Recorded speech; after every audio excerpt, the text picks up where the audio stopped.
a gente gravar a aula para ela ficar depois disponível, né, no Moodle. Tudo bem?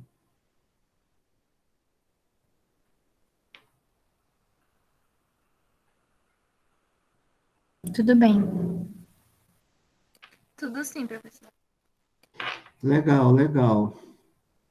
Então vamos começar. É, bom, eu começo com uma boa notícia. Amanhã vem uma professora aqui em casa me ensinar a mexer direito no Google Meet para tirar algumas dúvidas aqui, porque, por exemplo, o slide está muito pequenininho, né? Aí eu não sei se dá para vocês acompanharem direito, quer dizer, o ideal seria ele estar na tela cheia. E eu até agora não descobri como é que eu faço isso. Então, vamos lá, a partir da semana que vem eu prometo que vou estar mais esperto nesse negócio. Mas a aula hoje está, digamos, dividida em algumas partes, né? Lembrando que na semana passada a gente fez aquela primeira leitura, né, do desenredo, daquele continho curto. A gente hoje relê ele de novo, né, lembrando, né, daquilo que o Guimarães Rosa preconizava, né, que os textos dele devem ser sempre relidos, né, mais do que lidos, né, e depois a gente dá uma olhada no artiguinho também sobre o desenredo, né, que é um artigo um pouco diferente do normal, mas aí para vocês terem uma noção também até do que a gente pode fazer em artigo, né, que às vezes o negócio fica meio congelado, meio engessado, né, aquela coisa do artigo científico e tal, né, e a gente gosta muito de brincar, né, às vezes, né, o próprio, era uma ideia do próprio Guimarães Rosa, né, de brincar muito com o texto, né, e aí a gente brinca bastante, brinca com o desenredo, né, brinca com o Augusto Matraga. Alguém teve a oportunidade de assistir ao filme do Augusto Matraga?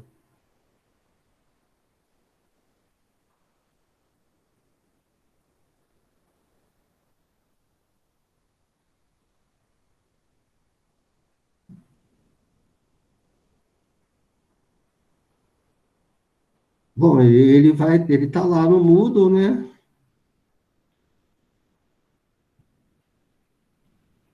Isso, Poliana.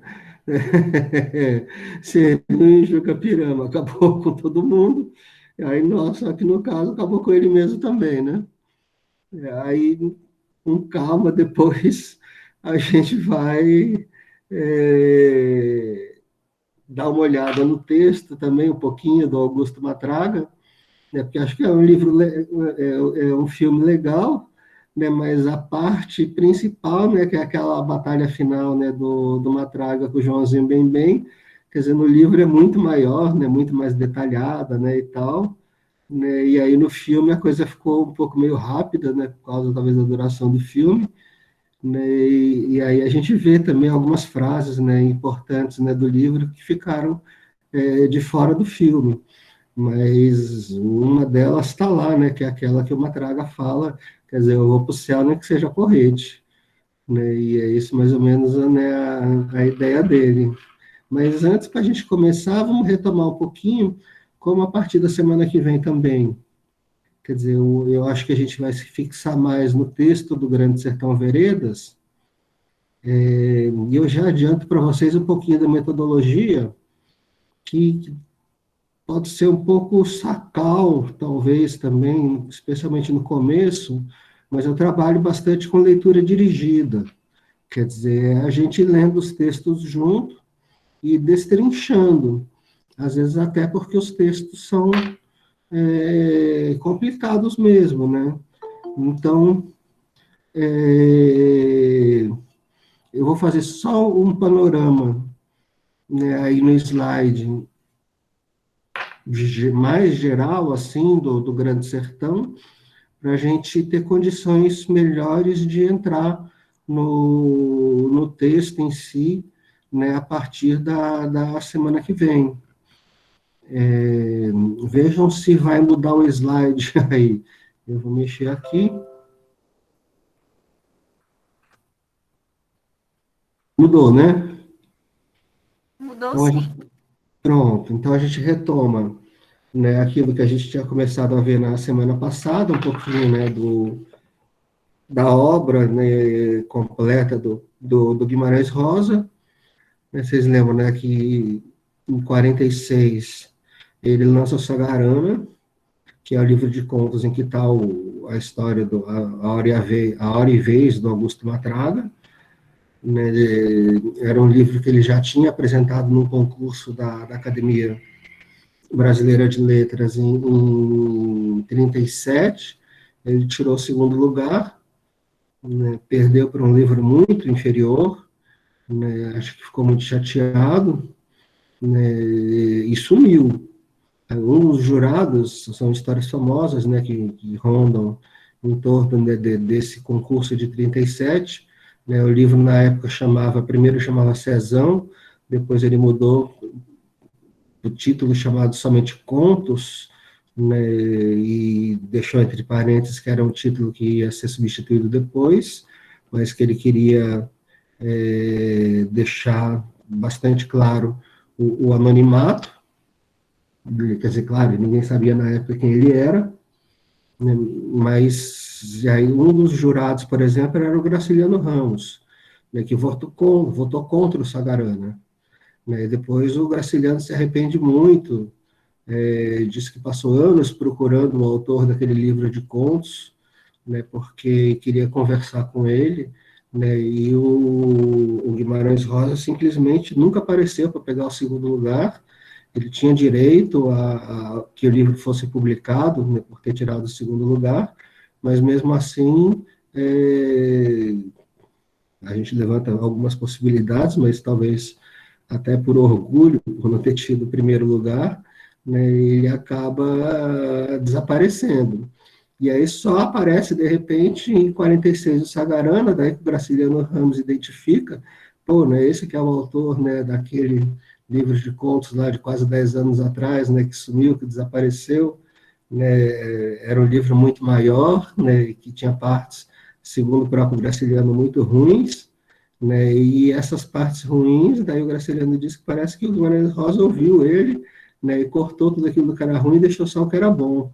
Né, então, daí é um nível bem mais lapidado, né, que são vários, se eu não me engano, 9 contos longos, né, como o Augusto Matraga, né, que deu um filme inteiro, por exemplo. Aí ele passa, né, vocês lembram, 10 anos sem publicar, até que em 56, em janeiro, ele lança o Corpo de Baile, que são mais de 800 páginas, né, são 7 novelas bem longas, né, e em maio lança o Grande Sertão Veredas. Né, o que a gente vai ver depois, lendo um pouquinho do artigo sobre o desenredo, é que logo depois de lançar o Corpo de Baile, quer dizer, ele já tinha só o Sagarana e o Corpo de Baile recém-lançado em janeiro. Em março, ele já quer lançar a candidatura dele para a Academia Brasileira de Letras. Quer dizer, ele tinha dois livros só publicados. Né? E aí é só em maio que ele publica o Grande Sertão Veredas e a Bala. Né? Tem aí já um livro bem recente de um crítico chamado Severiano de Santiago, que chama Genealogia da Ferocidade, que depois eu deixo lá. A gente conseguiu um PDF dele, né? Ele é um livro recente, né, que fala, né, como o Grande Sertão Veredas é um monstro dentro da literatura brasileira, né, que abalou todo o sistema literário nacional, né, dividiu, tipo como se fosse hoje, esquerda e direita, né, tinha os detratores do Grande Sertão, tipo Ferreira Goulart, por exemplo, né, e aqueles que perceberam de imediato, né, que o Grande Sertão era um livro que era muito diferente de qualquer coisa que já tinha sido feita e que tinha vindo mesmo para ficar. Né, perceberam que realmente ali tinha um autor de verdade. Né, aí, quer dizer, o Guimarães Rosa, vocês sabem, que ele começa a carreira profissional dele como médico, né, ele mesmo, isso bem no interior de Minas Gerais, ele ia a cavalo, a visitar os pacientes, né, e ele não consegue, quer dizer, ele disse que não aguentava ver os pacientes morrendo, não aguentava fazer parto, tinha uma sensibilidade muito grande, né, não gostava de ver gente sofrendo, né, e aí ele abandona a carreira de medicina para prestar um concurso para diplomata. E aí, com toda, né, a erudição, a sabedoria que ele tinha, né, ele passa, também em segundo lugar, no concurso do Itamaraty, né, tem várias historinhas também, né, sobre esse concurso. Por exemplo, quando perguntam para ele, né, na banca de jurados lá do Itamaraty, né, o que o senhor conhece de literatura francesa? Aí ele responde com a maior sinceridade, tudo, né, todos os autores. Né, e isso, quer dizer, virou uma espécie de, como é que a gente chama isso? Não é de piada, né, mas de causo, né, um dos causos, né, da vida do Guimarães Rosa. Né, nisso, então, quando ele publica, né, o Grande Sertão, o Corpo de Baile, ele já é diplomata, já tem um posto alto na carreira no Itamaraty, né, já serviu, a gente falou também na semana passada, né, que ele serviu durante a guerra, né, até 1942 na Alemanha nazista, né, ajudando a salvar os judeus, né, e tudo. Né, e aí começa a publicar alguns contos em jornal, né, esses contos depois vão sendo reunidos com um ou outro que não tinha sido publicado ainda, né, que são os contos mais curtos de primeiras histórias, com umas 4 a 5 páginas cada um, dentre eles aqueles mais famosos, né, que a gente citou, né, A Menina de Lá, A Terceira Margem do Rio, né, que a gente vai dar uma olhadinha também. Ele continua publicando em jornal, em revista, aí contos cada vez mais curtos, né, agora de 2 páginas e meia, que vão resultar no Tutameia Terceiras Histórias, de onde saiu, né, por exemplo, o Desenredo. Né, esse livro que é curioso, a gente já tinha comentado semana passada, né, porque o anterior chamava Primeiras Histórias, e de repente tem esse que chama Terceiras Histórias, e aí parece que ficou faltando, né, os Segundas Histórias, né, ele é super questionado sobre isso, sempre se consegue, né, se deslocar, se sair, né, ironicamente sempre, né, desse tipo de questionamento, dizendo que isso era só para atrapalhar os críticos, né, e posteriormente ele morre em 67, então a gente vai ver também, só para retomar um pouquinho, então, né, que já ali no comecinho de 56, ele se pretende lançar a Academia Brasileira de Letras. Em 57, ele anuncia no jornal, em 56, que ele pretende, né, mas logo depois retira a candidatura, que é uma coisa meio impossível, né, porque ele tinha 2 livros só. Né, em 57, ele tenta de novo, é derrotado, né, a gente vai ver por 27 votos a 10, né, isso gera nele uma crise muito grande pessoal, a gente vai ver que tem até um desarranjo intestinal, que depois a gente vai brincar um pouquinho com isso, né, até que em 62 ele lança Primeiras Histórias, e em 63 ele lança finalmente a terceira candidatura dele à ABL, né, aí ele é eleito, todo mundo diz que ele é eleito por unanimidade, mas a gente descobriu que não foi por unanimidade, né, que teve 2 votos em branco e uma abstenção, né, a gente vai ver também né, que tem até um dos pretendentes à academia, né, que acha um absurdo uma pessoa sair de casa, enfrentar o trânsito do Rio de Janeiro para ir votar, né, e com o maior romancista do Brasil no páreo, o cara vai e vota em branco. Né, então a gente vai ver que ele também, quer dizer, apesar da praticamente unanimidade, né, que na época ele já tinha conquistado, né, em 63, tinha gente que ainda não gostava dele. Né, a gente vai ver um pouquinho também, um pouco disso, né, quer dizer, desses mal, dessas malquerenças, né, que ele conquistou durante a vida também, né, que daí, na minha opinião, que tem muito a ver com a personalidade mesmo dele, né, então ele lança em 67 o Tutameia, toma posse na Academia Brasileira de Letras, Ele dizia que não queria tomar posse porque ia morrer. Né? Um pouco antes, ele é cogitado a receber o Prêmio Nobel de Literatura. Né? Ele pedia para não falarem nesse assunto com ele, porque, nas palavras dele, o Nobel mata. Né? Então, ele não queria ouvir falar dessa história, mas a gente sabe que era, claro, a grande pretensão dele, era muito vaidoso. Ele toma posse na Academia Brasileira de Letras em novembro e 3 dias depois morre, de verdade. Né? Então, quer dizer, esse enredo todo, né, o que a gente pensa é que está tudo isso ficcionalizado dentro da obra dele, né, que de alguma forma a obra dele, ele mesmo, né, falou, boca de praga mesmo, né, ele mesmo fala que o Grande Sertão é a autobiografia irracional dele, né, e a gente vai ver também que, além do amor homossexual, né, entre Riobaldo e Diadorim, né, é uma história de um pacto com o diabo. Né, o Riobaldo faz o pacto com o diabo, faz, não faz, quer dizer, toda uma questão, né, porque o diabo não aparece, mas mesmo assim, né, o Riobaldo vira outra pessoa. Né, e a ideia, né, da gente, quando eu falo a gente, estou falando de mim e estou falando do meu orientador de pós-doc também, que assina, né, o artigo sobre o desenredo, que a gente vai dar uma olhada mais tarde. E, bom,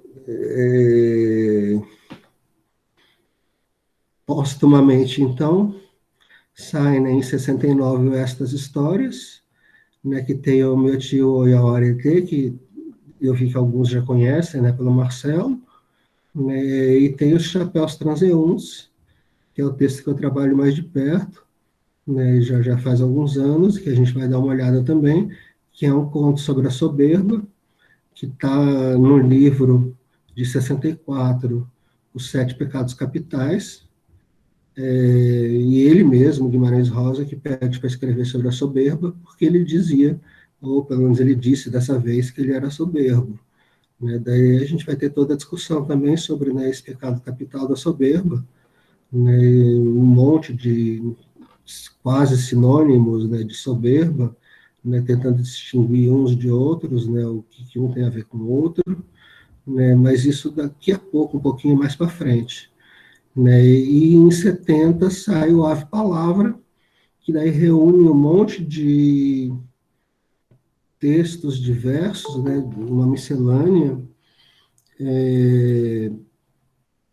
de textos de formatos variados, desde poesia, que ele assinava com anagramas.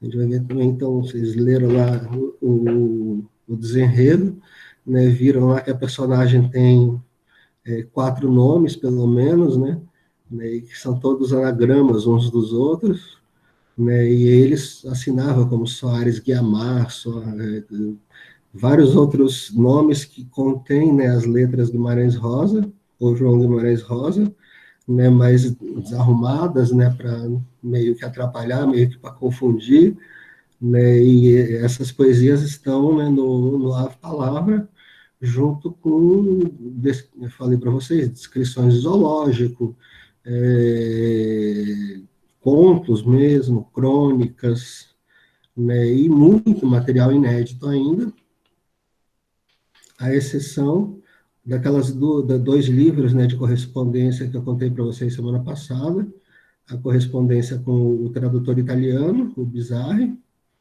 né, e com o tradutor alemão, o Meyer Clason, né, em que eles escreviam cartas para o Guimarães Rosa perguntando o significado das palavras, o significado de expressões, de nomes, né, e ele, com a maior paciência do mundo, respondia uma a uma, às vezes uma perguntinha de uma palavra, ele respondia com uma página inteira escrita, né, sobre aquela palavra.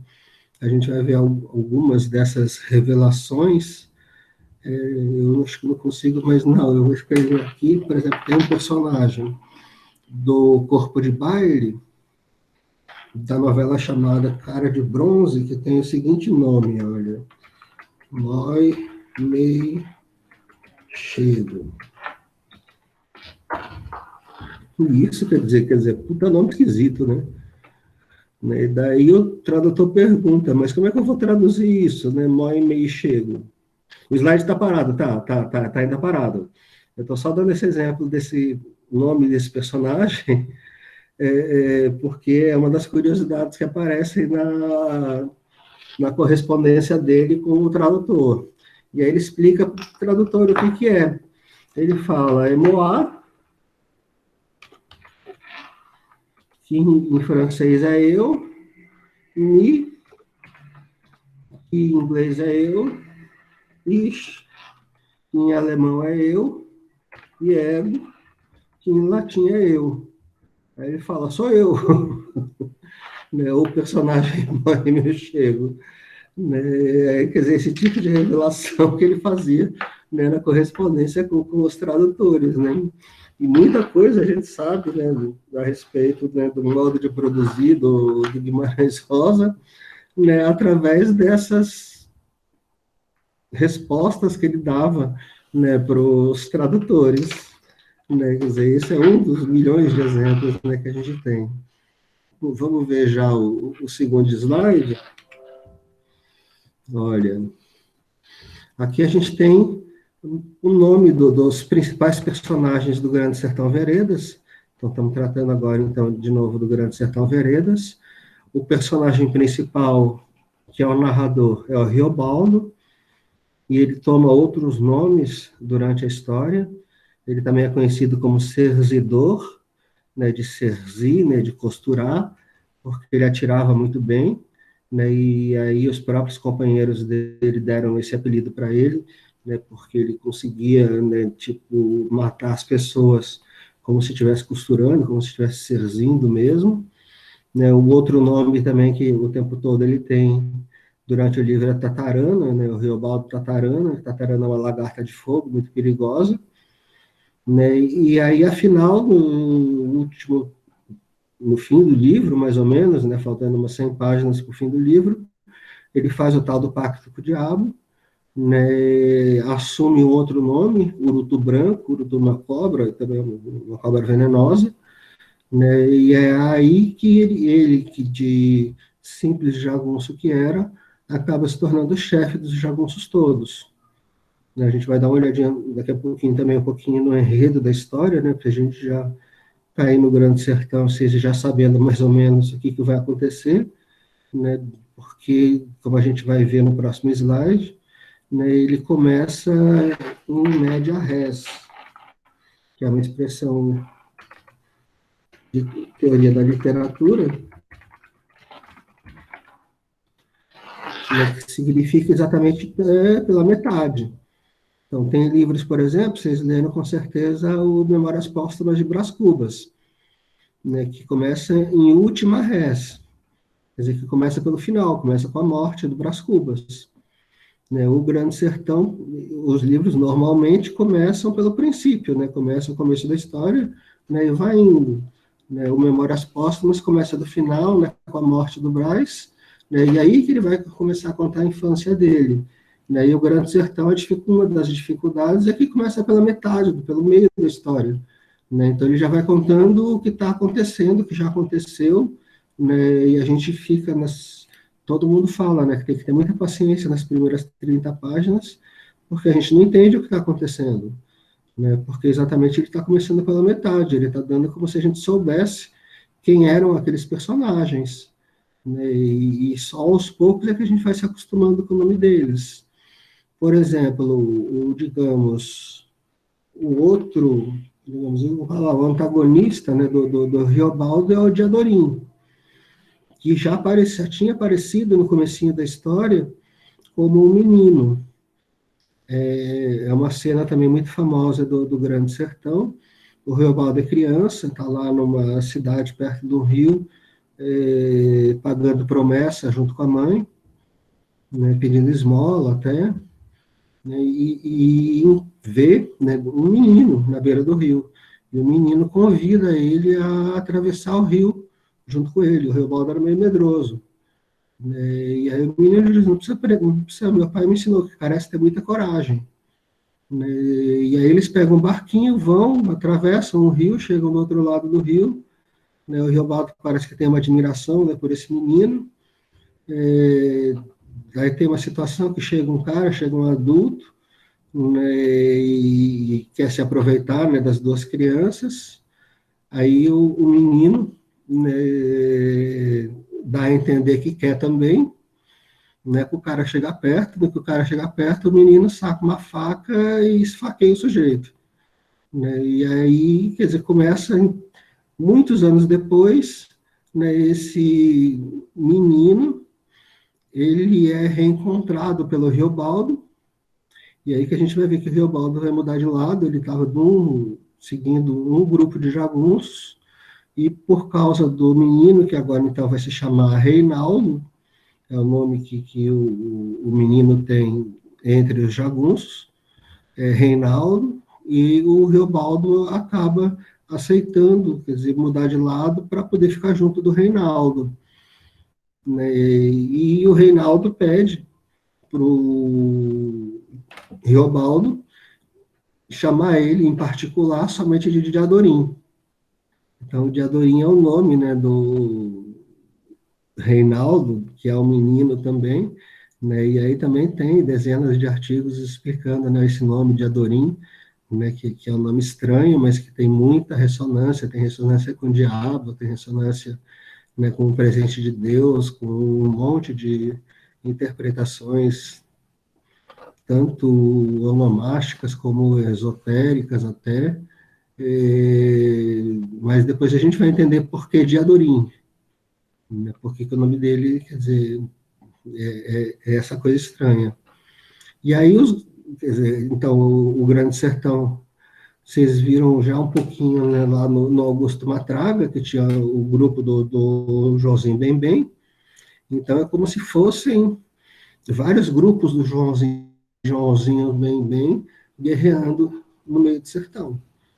Né? Então, tipo, assim como o Joãozinho Bem Bem, né, que era um chefe jagunço, tem esses outros chefes jagunços também, que são muito importantes no livro: o Zé Bebelo, o Joca Ramiro, que depois a gente vem a saber que é o pai do Diadorim, né, o Hermógenes e o Ricardão, que são os vilões da história, os Judas, a gente já vai ver o porquê, né, o Medeiro Vaz, né, que é outro herói, líder jagunço, né, que morre no meio da história, né, e aí mais dois outros personagens também que são muito importantes, mas que não aparecem muito diretamente no enredo, né, o compadre Melquilemem, que não aparece no enredo, mas ele é um sujeito espírita que é muito amigo do Riobaldo. O Riobaldo é muito preocupado com a questão do mal, com a questão do diabo, né, e o compadre Melquilemem, com o espiritismo dele, tenta de alguma forma acalmar os ânimos, né, do Riobaldo. E o Riobaldo pergunta: mas por que criancinha tem que morrer? Né, por que maldade tem que existir no mundo? Né, e o compadre Melquilemem vai dando explicações a partir da doutrina espírita, né, para o Riobaldo, que, de certa forma, é meio que convencido até pelo compadre Melquilemem, mas que não é um personagem que aparece na história. Né, só o Riobaldo todo fala: conforme o compadre Melquilemem diz, isso aconteceu por causa daquilo, né, e por aí vai. E a Otacília, que é a esposa do Riobaldo. Né, eles se casam, o Riobaldo, a história começa, o Riobaldo já é um jagunço aposentado, ele já virou um fazendeiro, ele é um barranqueiro, né, ele tem vários dos ex-jagunços dele morando ao redor dele, né, meio que até para proteção, né, e nisso ele já está casado com a Otacília, com quem ele estava prometido desde a época de jagunço, e aí tem essa divisão interna dentro dele e Reobaldo, porque ao mesmo tempo ele está comprometido com a Otacília, que ele gosta muito da Otacília, que é uma moça muito pura, muito bondosa, né, muitos comparam com Nossa Senhora, né, e ao mesmo tempo ele está dividido com o amor pelo Diadorim, né, que é um amor proibido. E uma das hipóteses, né, que a gente trabalha é que, quer dizer, com o pacto, só para contar o final da história para vocês, então, quer dizer, o Diadorim, quer dizer, o Hermógenes, né, que é o grande vilão da história, mata o Joca Ramiro, que é pai do Diadorim, e a história toda é uma vendetta. É o Diadorim querendo vingar a morte do pai, querendo matar o Hermógenes. Até que a batalha final, a batalha do Paredão, Diadorim e Hermógenes se enfrentam à faca, né, e um mata o outro. É muito parecido com o final, né, lá do Augusto Matrago, em que os dois morrem. Né, e aí o Reobaldo passa dias, né, enlouquecido, né, andando pelo meio do sertão, sozinho, com a cabeça toda fora do lugar, né, porque o grande amor da vida dele tinha morrido, né, que era o Diadorim, né, e fora isso tem a grande revelação do livro, né, que eu não vou contar, que talvez alguns já conheçam, né, quem era de fato Diadorim. Né. Vamos passar para o próximo slide.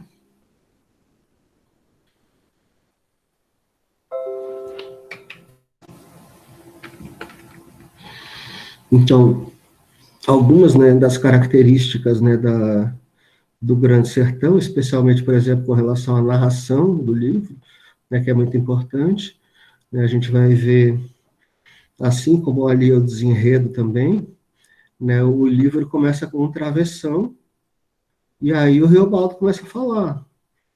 E aí são 500, 600 páginas só o Reobaldo falando. Quer dizer, tudo aberto por esse travessão inicial. Não tem capítulo o livro, então é uma fala ininterrupta. Quer dizer, não tem. A gente vai ver que tem um interlocutor, mas o interlocutor não aparece. A gente só sabe pelas deixas do Reobaldo, né, que de vez em quando, né, o Reobaldo fala, o senhor que é doutor da cidade sabe disso melhor do que eu, né, e tal, né, mas basicamente a história toda, quer dizer, o livro todo se passa, né, a narração do livro, né, não o narrado demora, né, muitos anos, décadas até, né, mas a narração demora só 3 dias, que é o tempo que esse visitante, que a gente supõe que é um doutor da cidade, né, isso é mais ou menos assente, todo mundo sabe disso, né, está em visita ao Reobaldo. O Reobaldo diz que visita na casa dele dura no mínimo 3 dias, então a gente sabe que esse doutor da cidade ficou lá na casa do Reobaldo durante 3 dias só para ouvir a história da vida do Reobaldo, né, que é um ex-jagunço muito famoso. Né? Então, falei para vocês também, né, que a história começa, né, a narração começa em média res, né, quer dizer, começa pelo meio da história, né, já começa com uma batalha, né, a gente não sabe nem quem está batalhando com quem que é quem, o que ele quer dizer com aquilo, né, a sequência da narração é caótica, porque não é linear, né, vai e vem o tempo todo. Então é lá no meio do livro que ele vai contar o encontro dele com o menino, né, e ele já vai várias vezes antecipando, né, o final da história, mas é aquela coisa do livro de releitura. Depois que a gente relê o livro, a gente fala, puta merda, como é que eu não percebi isso na hora que eu li isso pela primeira vez? Ele falou, né, eu que não li. Né, ele contou o segredo da história, contou dezenas de vezes o segredo da história, né, e eu não percebi. Né, e aí, agora, relendo o livro, nossa, tá tão óbvio, né, que né, não vou contar o segredo da história, mas está tão óbvio aquilo, ele falou dezenas de vezes aquilo, né, e a gente não percebeu, né, que ele tinha falado aquilo, né, da forma como ele fala, né, da forma como ele oculta tão bem o sentido da história. E, ao mesmo tempo, além de ir contando as sequências das guerras, né, entre os jagunços, né, ele conta muito caos. Então, logo no comecinho, semana que vem já, a gente já vai ver já os 2 primeiros causos que ele conta, que tem a ver com essa história do mal sem razão. Né? Por que fulano que era bom, de repente ficou mal, né, de um jeito que é inexplicável. Começou a judiar dos filhos, começou a pegar gosto de judiar dos filhos, e era um cara super correto, né, super bondoso,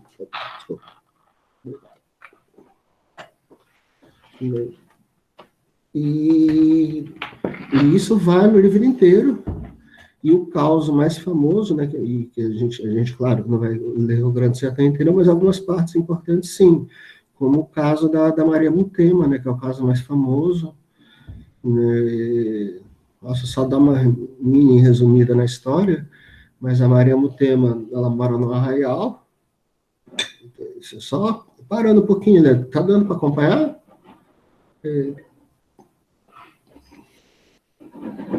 Vem um retorno só de... Tá dando sim, professor. Tá dando sim? Tá muito cansativo?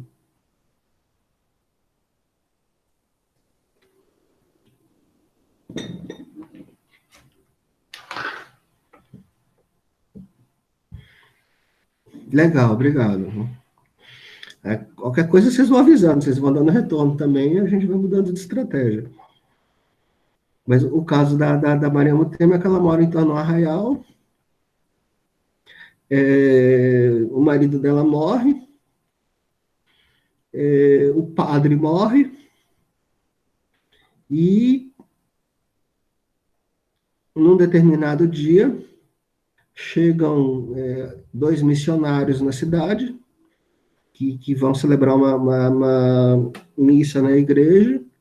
A Maria Mutema entra na igreja e o missionário para a missa, no momento em que, segundo lá o narrador, ele não podia parar, era uma oração de salve rainha, alguma coisa assim, né, e fala, essa mulher tem que sair daqui, né, a gente não vai continuar a missa enquanto essa mulher não sair daqui. E aí ela cai em pranto, né, e diz que matou o marido e matou o padre. Matou o marido derrubando, jogando chumbo derretido dentro do ouvido dele, e matou o padre dizendo que no confessionário, né, todo dia indo se confessar e contando que matou o marido porque estava amando o padre. Aí o padre não aguenta e morre de agonia também. E aí tem todo, por exemplo, vocês passaram, né, talvez, por disciplina de crítica literária, né, tem um tipo de crítica que vocês conhecem, né, que é o estruturalismo. Então tem uma relação muito forte entre essas duas mortes, né, que a Maria Mutema provocou. Eu perguntaria se vocês já de cara imaginam alguma relação, né, entre essa morte do marido e a morte do padre, o que, que elas têm em comum, que não foi de graça que o Guimarães Rosa fez. Eu penso logo no fato deles ter. Mesmo que o padre tenha morrido assim por ter ouvido a confissão dela, o marido morre literalmente pelo ouvido, né? Eu não sei, eu pensei logo neles morrendo os dois pelo ouvido. Perfeito, Rafael. Tem gente que demora anos para descobrir isso. Mas a ideia é exatamente essa. Ela, né, derrubou chumbo no ouvido do marido e derrubou aleivosias, né, no marido, no ouvido do padre. Quer dizer, os dois morrem pelo ouvido. Né? E aí, bom, só para o final da história dela, ela se arrepende, né, pede perdão, e termina a história dizendo que o Arraial perdoou ela e que ela estava até já virando santa. Então, quer dizer, isso é um caos, né, que leva umas 5, 6 páginas, mais ou menos, do Grande Sertão, né, é o caos maior, né, que tem, é o mais famoso, né, mas assim como ele, tem dezenas, talvez centenas de caos, né, que o Riobaldo vai entremeando no meio da história. Então, vocês conhecem, né, técnica de narrativa, então sabe que às vezes o negócio vai começar a pegar fogo, né, você está lá naquela ansiedade de querer saber o que vai acontecer, e aí, de repente, ele começa a contar um caos que não tem nada a ver com a história, né, e você fica naquele suspense, né, para querer saber o que vai acontecer com aquela cena anterior, né, e o Guimarães Rosa era mestre nisso, né, de conseguir ir equilibrando, né, a narração, né, a sequência, né, dos fatos, né, de forma que a gente fica o tempo todo ali preso, né, nas histórias, porque os causos também são muito interessantes.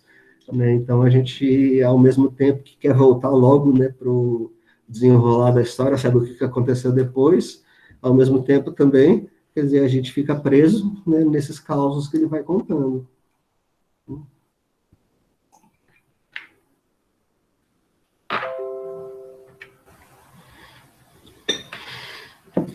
Então, só de novo, né? Esse interlocutor do Riobaldo, que não fala nada nunca, né? E aí depois a gente tem o Meu Tio e o Aretê, para quem leu, teve gente que leu, né? O Meu Tio e o Aretê com o Marcelo. Sim, na disciplina de da introdução às literaturas indígenas. Isso, perfeito. Vocês lembram, né? Que é só o sobrinho do Ioretê que fala, né? Sim, e o Marcelo que leu, que a gente era uma leitura assim de contos, aí escolhia ou alguém se voluntariava para ler os contos, aí nesse último, que foi o que fechou a aula, o Marcelo começou a ler, e realmente com essa leitura foi que a gente foi percebendo. Pelo menos assim, tipo, ele parece que o texto cria vida, realmente. O caráter oral, que é praticamente uma grande fofoca, eu amo que, assim, pelo que... eu não sei, parece que, assim, os textos do Guimarães parece sempre ser uma grande fofoca, eu amo. Tem o quê? Eu não sei Desculpe, se eu estou tem o quê? parece ser, assim, Tem o uma quê? grande fofoca. Hã? Não entendi, professor. Eu não entendi o que você falou. Parece que tem uma grande o quê? Uma grande fofoca. Eu não sei se eu estou certa. Essa é Fofoca. uma... Tá. É uma possibilidade também de leitura, mas que a gente vai desconstruir ela. Mas Graças a Deus, porque eu não estou certa. eu perdi Mas o com a Marcelo leitura lendo dele, isso. mas com a leitura dele deu para perceber melhor assim, o caráter oral realmente do conto. Eu fiquei pensando, meu Deus do céu, a dificuldade para traduzir um conto daquele. Isso, Mas, enfim, era só isso. isso, legal. Mas você percebeu, né, que é só o sobrinho do Iauerete que fala, a gente sabe que tem alguém lá junto dele, essa outra pessoa não fala, né, ou se fala, não está registrado no texto, né, e uma das interpretações possíveis, né, era exatamente da grande inovação, né, do Guimarães Rosa, é que em vez dele deixar, né, o sujeito da cidade, o matador de onça, falar, ele dá voz ao índio, ele dá voz a esse índio que vira onça, né? Então só isso já seria um ato político, né, de dar voz àqueles que normalmente não têm voz, né? Eu não sei como é que vocês viram na disciplina com o Marcelo, né, mas a literatura indígena, basicamente, até pouco tempo, era oral apenas, né? Quer dizer, a gente não tinha escritores indígenas, né? E o que o Guimarães Rosa faz, o Meu Tio Aretê, a gente sabe hoje que é anterior ao Grande Sertão Veredas, mas é a mesma estrutura. Abre um travessão, né, e vai lá alguém falando, né? No caso do Meu Tio Aretê, é o índio falando, né? E é um índio meio onça, né? Então, por isso que também fica difícil. Eu vou questionar um pouco essa questão do caráter oral, né? Porque, quer dizer, na nossa concepção não é bem assim, né? Ele tem uma aparência de oralidade, mas ele é extremamente bem construído na forma escrita, para ter essa aparência de oralidade. Eu lembro uma frase famosa, né, do Tostão, do jogador de futebol, que ele fala que o difícil é jogar fácil, né? Então, para o jogador jogar fácil, ele tem que ser muito bom, né? Assim como para simplesmente transcrever, né, um relato oral, é simples, né? Qualquer um faz isso, né? E aí estaria muito próximo daquilo que a gente falou na semana passada, do Romance de 30, né, que tem um aspecto oral muito forte. A grande sacada do Guimarães Rosa é fazer uma espécie de combinação dessa oralidade com aquilo que a gente chama hoje de uma hiperescrita. Quer dizer, o texto, vocês viram no desenredo, né? E a gente vai ver depois também, daqui a pouco, também um pouquinho no artiguinho. Ele é é extremamente escrito, né? Ele não é só oral, né? E uma das características, por exemplo, é essa desconstrução de provérbio que ele faz, né? Olhos de viva mosca, né? Se fosse um texto estritamente oral, ele falaria simplesmente olho de mosca morta, né? Mas o que ele não quer o tempo todo é isso, né? É se render ao aspecto simplesmente oral, né? E que vai, então, quer dizer, entrar em combinação com esse aspecto hiperescrito, né? Que ele tem, que a Clarice Lispector tinha também, né? Que fazem parte, né, dessa tal geração 45, né? São textos que combinam de uma forma de criar um tipo de linguagem nova, né, que não é só linguagem escrita, né, tipo parnasiana, por exemplo, né, vocês devem ter estudado um pouquinho de parnasianismo, né, que tinha aqueles textos todos truncados, aqueles poemas, né, cheios de dodecassílabo, né, em que era uma coisa escrita e só escrita, nem um pouco oral, e também não é, ao mesmo tempo, um romance da década de 30, né, que é baseado simplesmente, tipo, numa espécie de reprodução, né, do falar sertanejo, por exemplo, né, por isso que se fala numa língua do Guimarães Rosa, né, e tem tanto glossário, a gente vai ver vocabulário de Guimarães Rosa, né, porque o que ele faz, por exemplo, é pegar uma palavra que parece extremamente sertaneja, né, como smart, né, parece uma coisa que qualquer pessoa do sertão poderia falar, né, que teria algum significado.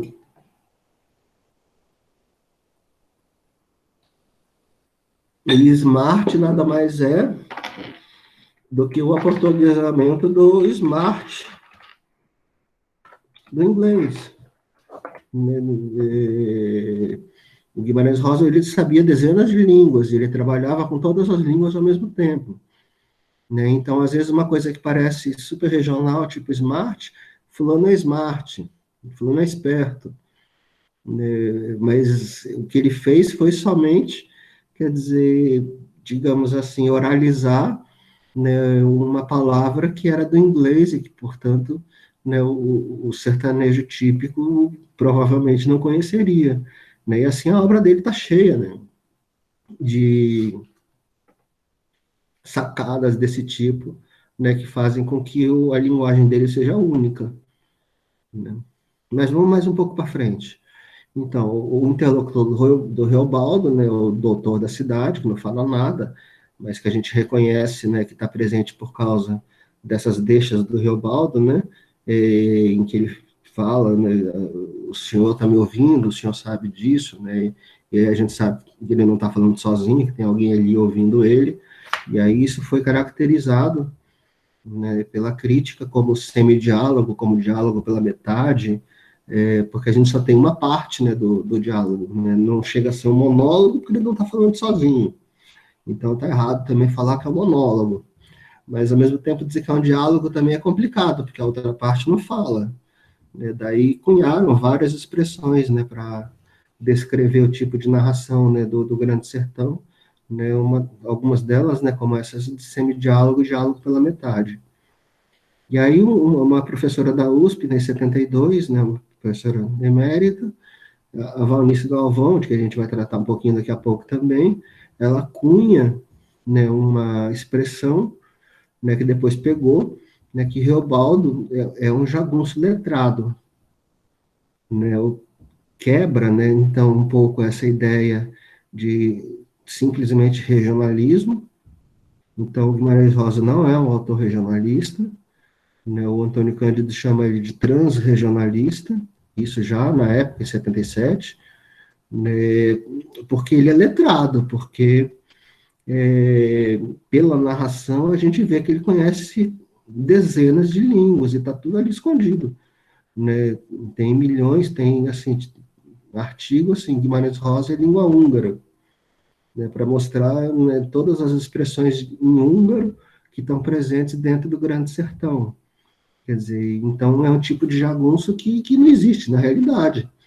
Né? A gente não imagina, né, o Joãozinho Bem, né, o Augusto Matraga, né, sabendo um monte de línguas, né, e falando, né, esse monte de línguas como se fosse português, né? E aí a grande sacada, né, do Guimarães Rosa, de conseguir juntar dois opostos, né? O jagunço, né, que seria o próprio do regionalismo, o próprio da fala, da linguagem oral, e o letrado, quer dizer, alguém muito, muito erudito, né, e que mistura, né, essas duas coisas numa tipo de linguagem que não fica, a gente não pode nem dizer que é híbrida, né, porque ela não fica nem para um lado nem para o outro, ela é uma linguagem nova, é uma linguagem inovadora, de um jeito que fica extremamente natural depois que a gente passa das primeiras 30 páginas do romance, né, a gente se acostuma com aquele jeito dele de falar, né, e mesmo que a gente não saiba húngaro, né, tá tudo lá dentro, né, e para a gente soa de uma forma muito natural, apesar de ser, né, como a gente disse, hiperconstruído.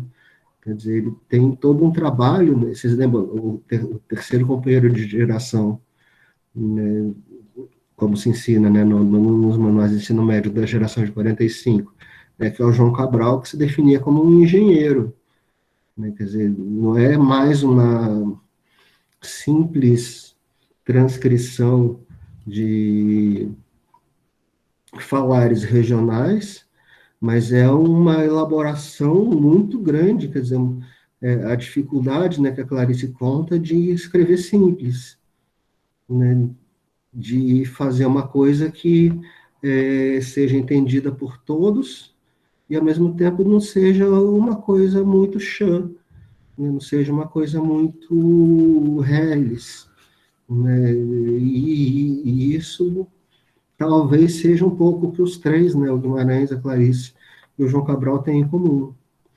Então, a linguagem, né, do Grande Sertão, quer dizer, essa combinação, né, do falar oral, do falar rural, né, sertanejo mesmo, né, com um vocabulário cultíssimo, cheio de arcaísmos, neologismos, etc.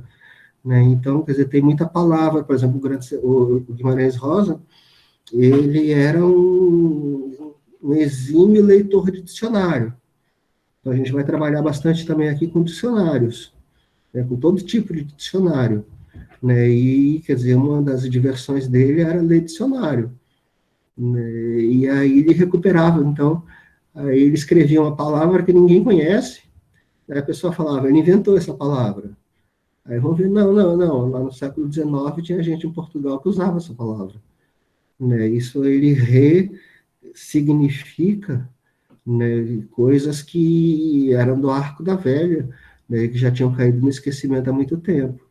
Mas, junto, né, com esse tipo de arcaísmo, né, de revalorizar, de recuperar palavras muito já em desuso, né, ele também cria muito neologismo. Né, a gente vai ver também a quantidade de neologismos, né, que ele cria, né, já adiantando um próximo slide, a gente tem pelo menos 3 dicionários de Guimarães Rosa.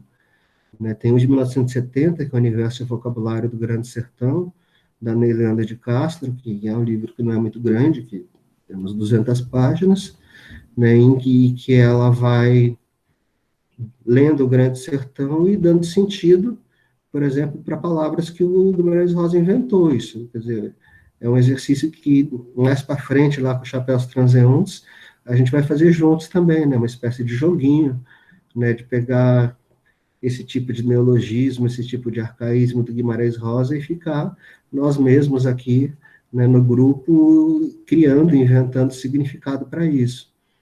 Né? Depois, mais recentemente, se não me engano, em 2011, né, tem aí um livro, né, da EDUSP, né, que já é um catatal, né, que é o Léxico de Guimarães Rosa, né, que é um dicionário mesmo, gigante, né, só com palavras, né, estranhas que o Guimarães Rosa usava, né, e tem um que está disponível na internet só, que não foi publicado, que é mais recente, né, que é mais pobre também, mas que também tenta dar conta, né, desse universo, dessa riqueza linguística, né, que o Guimarães Rosa proporciona. Né? Vamos um pouquinho mais para frente. Bom, aí só para dar uma prévia, né, do Grande Sertão, que acho que a gente deve começar a ler com calma semana que vem só, mas tá pequenininho aí, deixa eu mudar para cá. Diz ele, ó, travessão, nonada, que é uma das palavras mais importantes do livro. Ela aparece 6 vezes, né, tem um monte de discussão também sobre o que é nonada, né, no, nada, né, e, bom, e aí depois com calma a gente vai destrinchando um pouquinho o significado dela, mas não nada, tiros que o senhor ouviu foram de briga de homem não, Deus esteja. Alvejei mira e árvores no quintal, no baixo do córrego, por meu acerto. Todo dia isso faço, gosto, desde mal em minha mocidade. Daí vieram me chamar, causa do bezerro, um bezerro branco, erroso, os olhos de nem ser se viu, e com máscara de cachorro.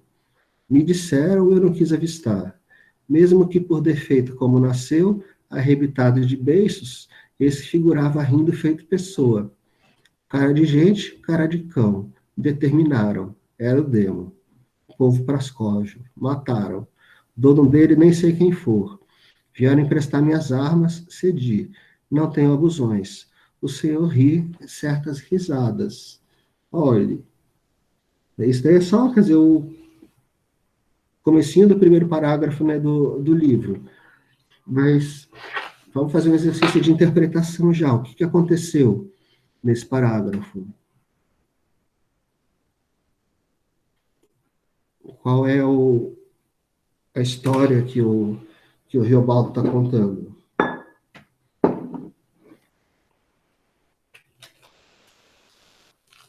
O que aconteceu de estranho? Começa do nada, tiros que o senhor ouviu, já entrou o senhor na história, né? Então ele ouviu tiros, mas da onde saíram esses tiros? Que provavelmente o cara está na casa do ex-jagunço, né? Ouviu o tiro e deve ter ficado com medo. Aí o Reobaldo vai explicar, né? O que foi. Né? Eu alvejei mira em árvores do quintal no baixo do córrego. Por meu acerto, todo dia isso faço, gosto, desde mal em minha mocidade. Ele estava só treinando pontaria. Né? Até que ele conta, né, que foram chamar ele, por quê? Ele estava lá treinando a pontaria dele, e aí ele diz, vieram me chamar. Por quê?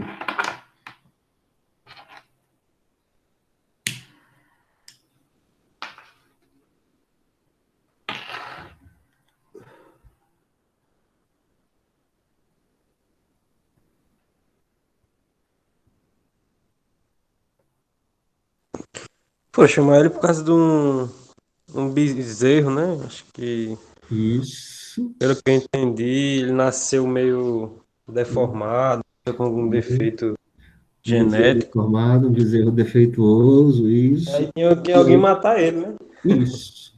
Porque acharam que esse bezerro defeituoso era o quê? Demônio. O demo. Pronto. E aí, quer dizer, desde logo lá das primeiras linhas já aparece o demônio, né, assombrando, né, o pessoal. Né, e aí, cara de gente, cara de cão, determinaram, era o demo, povo Praskov, né, povo tolo, né, mataram. Né, então, quer dizer, isso vai ser uma constante o tempo todo. Vou passar o slide. Aí diz, o senhor ri certas risadas, né, então a gente subentende, né, que o interlocutor do Riobaldo até está dando uma risada da história que ele contou. Né, então a gente só tem essas deixas, né, do Riobaldo, né, falando um pouquinho desse senhor da cidade, né, que está ouvindo ele, né, ele, senhor, eu falei, ele não aparece nunca, mas a gente tem essas deixas do Riobaldo que deixam a gente entrever, né, que ele está falando com alguém, né, que esse alguém é alguém da cidade, a gente vai ver por quê, né, um senhor culto, né, e nesse pedacinho específico, né, ele diz, o senhor ri certas risadas. né, olhe, e aí vai a história, né, que a gente vai com calma, vendo depois. Mais um slide. Então, eu acho que não está aqui o segredo do negócio, né? Não, não está. Quer dizer, como o texto, quer dizer, eu falei, ele é em média res, quer dizer, ele começa pela metade, né, a gente tem uma grande dificuldade, especialmente quando a gente começa a ler, de entender o que está acontecendo. Aí tem um professor da USP, Willy Bolle, né, alemão, né, ele escreveu o Brasil, ele conta numa entrevista no YouTube, né, por causa do Grande Sertão Veredas, porque ele leu o Grande Sertão Veredas na Alemanha, pegou um barco, imediatamente veio para o Brasil para ver quem era esse cara, quem era o Guimarães Rosa. Né, e aí ficou aqui até hoje, é professor da USP até hoje. E aí, em 2004, ele lança um livro que se chama Grande Sertão.br, né, tudo em letra minúscula, né, como se fosse, né, o nome de um site mesmo. E aí, num determinado momento, ele reconstrói o enredo. Quer dizer, ele coloca aquilo que estava todo bagunçado na ordem direta, o que está acontecendo. Então, faltou ali uma parte zero, digamos, que é aquilo que eu contei para vocês, né, do encontro, quando o Riobaldo era criança, com o menino nas margens do rio. Né? E aí, então, depois o Riobaldo vira adulto, ele está no bando de um chefe jagunço, que é o Zé Bebelo, né, o Zé Bebelo tem pretensões políticas, ele quer acabar com o jaguncismo, né, mas ele mesmo é jagunço, né, e para isso, para ser deputado, que ele quer, ele toma alguém como professor, e na região ali, o Riobaldo era um dos únicos que tinham tido as primeiras letras, pelo menos, né, que sabia ler e escrever. Então, Zé Bebelo pede para o Riobaldo ensinar ele, Zé Bebelo, a ler e escrever, pelo menos. Né? E aí tem todo um discurso. O Zé Bebelo vai ser muito criticado depois, né, pela crítica especializada, porque ele é uma espécie de demagogo, né? Ele é um jagunço que quer acabar com a jagunçagem, mas que a gente sabe que ele quer um projeto de poder, né, e tal. Mas ele diz lá que ele quer eliminar a pobreza por meio da construção de pontes, fábricas, estradas. Parece um político mesmo falando. Né? E aí, nesse ínterim, o Reobaldo reencontra o menino de Adorim, né, que agora é chamado de Reinaldo, que está no grupo do Joca Ramiro, né, que é identificado, né, numa leitura esotérica com Deus, né, e o Riobaldo acaba abandonando, fugindo, né, do grupo do Zé Bebelo, para se juntar no grupo do Joca Ramiro, por causa, né, do menino de Adorim, do Reinaldo, né, contra o bando do Zé Bebelo, que era o antigo bando dele. Né. Então ele é até recebido com um pouco de desconfiança, porque ele fazia parte do grupo inimigo, mas e aí então se estabelece essa aliança, né, Riobaldo de Adorim, né, chefiados por Joca Ramiro, que é o grande herói, né, que é o Deus, que representa o bem supremo, né, e aí há uma batalha entre o grupo do Joca Ramiro e do Zé Bebelo, vence o Joca Ramiro, né, e há uma cena muito famosa também, que aí é o julgamento do Zé Bebelo. Eles não matam o Zé Bebelo na hora, o Joca Ramiro pede para que ele não seja morto, né, porque eles vão fazer um julgamento, e aí tem toda uma leitura também aí sociológica, né, sobre, quer dizer, o significado desse julgamento, né, porque era uma coisa que, evidentemente, na época de Jagunço, imagina, na época de Lampião, desse tipo de gente, não iam julgar ninguém, iam matar na hora. E aí falam, né, quer dizer, como o processo civilizatório mesmo, né, estava ali instalado, né, com esse pedido do Joca Ramiro para que não matassem o Zé Bebelo, que ele tivesse, né, seus advogados de defesa, seus promotores, né, e no final das contas, quer dizer, quer dizer, a decisão é toda, claro, do Joca Ramiro, que é o grande chefe, né, e o Joca Ramiro decide não matar o Zé Bebelo, mas expulsar ele do sertão. Ele disse, eu vou para Goiás, se eu nunca mais volte aqui, se eu voltar aqui, se eu morre. Né? E aí o Zé Bebelo, claro, né, aceita, né, a punição, né, diz que vai embora, que nunca mais vai voltar para o sertão, né, de Minas, da Bahia, né, vai embora para Goiás, né, só que no bando do Joca Ramiro, né, esse que é o principal chefe, o pai do Diadorim, estão lá o Hermógenes e o Ricardão, né, que votaram pela morte do Zé Bebelo. E aí o que eles fazem é matar o Joca Ramiro. Aí esse é o nó da história. Né? O Hermógenes e o Ricardão agora vão ser conhecidos como Judas, né, como aqueles que mataram o Joca Ramiro à traição, né, e todo o resto do livro vai ser, então, né, vários líderes jagunços, né, se sucedendo uns aos outros, perseguindo, né, os Judas, o Hermógenes e o Ricardão. O Hermógenes claramente é identificado com o diabo, né, para vingar a morte do Joca Ramiro. E especialmente empenhado nisso, né, tal de Adorim. Então, uma cena até em que o Riobaldo e o Diadorim estão conversando juntos, né, e eles falam, vamos largar essa vida de Jagunçade e vamos morar junto nós dois. Né, e o Diadorim responde, não, primeiro eu preciso acabar com o Hermógenes. E então vai, quer dizer, muitas e muitas, quer dizer, centenas de páginas estão nessas perseguições, né, de banda de jagunço, e os soldados do governo atrás de todo mundo também ao mesmo tempo. Então, eles tendo que fugir do bando inimigo, tendo que fugir dos soldados, né, até que num determinado momento, né, o Reobaldo resolve fazer um pacto com o diabo. E aí a gente já está perto do fim do livro, né, ele vai para uma encruzilhada, chama o diabo, aparece só um vento, né, quer dizer, a gente fica, é um mistério, né, se o diabo aparece, se não aparece, né, o que acontece, mas o que acontece de fato é que o Riobaldo vira outra pessoa, né, ele que era um pouco mais tímido, né, às vezes até um pouco até medroso, às vezes até talvez, não tenho certeza, mas ele não era, quer dizer, o valentão que ele vai virar depois de ter feito o pacto. Tanto que daí ele até troca de nome, ele virou Urutu Branco, né, o nome que dão para ele, né, e ele vira, finalmente, né, o grande chefe, que vai combater o Hermógenes. Né. Acontecem mais algumas coisas, né, enquanto o Reobaldo agora já é chefe, né, e no final da história, quer dizer, o finalzinho da história, é a Batalha do Paredão, né, que eu contei para vocês, né, então é uma batalha campal, né, todo mundo contra todo mundo, né, todos os jagunços estão ali envolvidos, né, uns matando aos outros, né, e no meio, né, então, aí abre-se uma clareira, né, e os dois grandes inimigos, né, o Hermógenes e o Diadorim, se enfrentam, né, e os dois acabam morrendo, e o Robaldo ficando louco, realmente, né, durante vários dias por causa disso.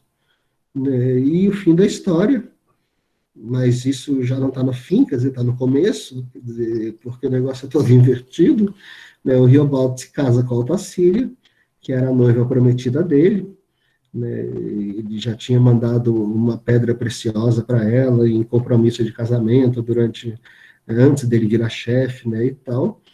Né, o Reobaldo, a gente vem a descobrir no meio da história que ele é filho bastardo de um fazendeiro, né, o Celorico Mendes, né, e então ele acaba herdando as fazendas, né, do pai, e aí a gente também, tem muita gente que critica, porque no fim das contas o Reobaldo era rico, né, apesar de ser filho bastardo, né, e do pai nunca ter assumido direito, né, a paternidade dele, né, e larga a jagunçagem. E é aí que ele vai morar, então, numa das fazendas, né, que agora são dele, né, porque o pai, padrinho dele, morreu, né, e começa a contar a história da vida dele. E é uma história com muita culpa, porque ele não sabe se fez o pacto, porque ele era apaixonado pelo Diadorim, porque, quer dizer, alguma série de questões que estão na cabecinha dele, né, que fazem com que a vida dele, até o final, seja muito infeliz. né, ele nunca se reconcilia com a história dele, né? Então, quer dizer, tem essa Valnice Galvão fala também que tanto o meu tio Iauretê quanto o Grande Sertão Veredas são movidos pela culpa, né? O, depois a gente pode entrar na questão do meu tio o Iauretê, qual é a culpa que ele carrega, né? Mas basicamente, quer dizer, a culpa de ter matado as onças, né? Ele, que no fim das contas vira onça, né? Mas no começo da história, né, vocês lembram, né, que ele matava as onças, né? Ele matava os parentes dele, né? Então também toda aquela narração que ele faz, né, para aquele sujeito que chega, né, da cidade para ouvir, né, a versão dele da história e tal, né, quer dizer, ele está ali botando para fora também, né, toda a culpa que ele carregava, né, por ter matado as onças, né, que no fim das contas ele se descobre parente, né, meu tio, né, o Iauretê, né, assim também o Reobaldo, né, carrega várias culpas, né, e todas essas histórias, então, são muito movidas, né, pela culpa. Bom, isso só para dar, sim, quer dizer, em 5 minutos, né, um apanhado do enredo da história, né, para a gente não chegar virgem no livro, né, e todo mundo achar que o negócio não dá para ler, né, quer dizer, isso vai aos poucos se concatenando, né, aos poucos a gente vai conseguindo, né, encaixar, né, quem é quem, né, e vai se acostumando também com a linguagem, né, do Grande Sertão, né, que é estranha, para dizer o mínimo, né.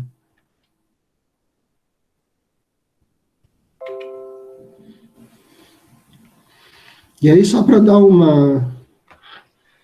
rápido vislumbre também, né, o Grande Sertão é publicado em 56, né, e de lá para cá muita água rolou.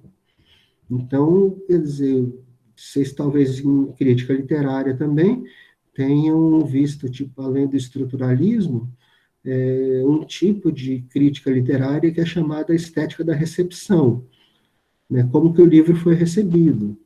Por exemplo, eu contei para vocês que em 56, quando o livro O Grande Sertão foi lançado, né, ficou uma polarização, né, tipo esquerda-direita, gente que era totalmente detratora do livro, que odiava o livro, dizia que aquilo não dava para ler, né, e gente que achava que aquilo era a grande obra do século XX. Né, e assim, subsequentemente, vão passando os anos, né, e vários tipos de análise vão sendo feitas, quer dizer, o Grande Sertão vai sendo recebido, né, de diversas formas. Então, a gente tem, pelo menos, quer dizer, alguns milhares de livros, né, sobre o Grande Sertão Veredas, que, no grosso modo, vão se dividir, né, nessas categorias. Por exemplo, a gente tem, né, aquilo que eu antecipei para vocês, estudos linguísticos, estilísticos, que, junto com as compilações lexicais, fornecem subsídios para a compreensão do texto difícil. Né? Como é um texto difícil, então tem, quer dizer, os dicionários, né, para explicar o texto. Além disso, a gente tem também, por exemplo, a análise de estrutura, né, de composição e gênero, que tecem relações intertextuais e situam a obra de Rosa no universo geral da literatura. Uma análise estrutural, por exemplo, foi essa da Valnice Galvão, né, que detectou ali, no caso da Maria Mutema, a mesma estrutura, né, de matar o marido pelo ouvido, matar o padre pelo ouvido. Né, quer dizer, são semelhanças, né, estruturais, né, que estão presentes no livro todo, que ela resume, né, a Valnice Galvão, em uma coisa dentro da outra, ela fala. Né, quer dizer, o tempo todo, é um sapo, né, que está dentro do rio, que a água fica envenenada. É uma pedra que está dentro do rio e acontece tal coisa. Né? Então, quer dizer, essa imagem de uma coisa dentro da outra, que é muito presente no livro, quer dizer, é uma estrutura, né? Então, o termo técnico, né, presente, né, no livro inteiro. E também relações intertextuais, e aí comparando, né, o Guimarães Rosa a trocentos livros, né, o Fausto do Goethe, né, a várias obras da literatura universal, né, que, de alguma forma, né, o Fausto do Goethe, que vocês sabem que é o Fausto, né, é o sujeito que fez um pacto com o diabo também, né, para obter conhecimento científico total, né, e tal. É evidente que o negócio não dá certo, né? Mas o diabo aparece lá e tal, e é uma das fontes de inspiração, né, do Guimarães Rosa, em comparações com a Bíblia, né, encontrando, né, inúmeras referências à Bíblia. A gente leu o Desenredo semana passada, né, vai dar uma olhada nele ainda. Vocês lembram que o nome do cara é Jorge Joaquim, né, e para Guimarães Rosa não tem uma letra que não seja de graça, ou, ao contrário, uma letra que seja de graça. Quer dizer, não é à toa que o Joaquim chama Jó. Né? Só lembrando lá do Desenredo, por que seria o Jó Joaquim tem esse nome de Jó?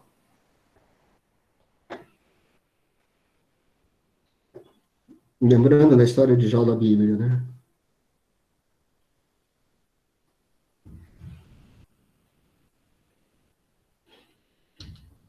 Qual a relação do Joaquim, né, com o Jó da Bíblia?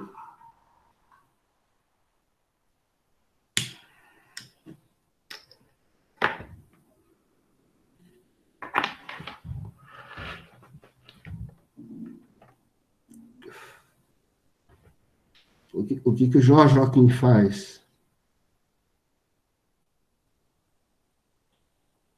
Como ele é intimamente?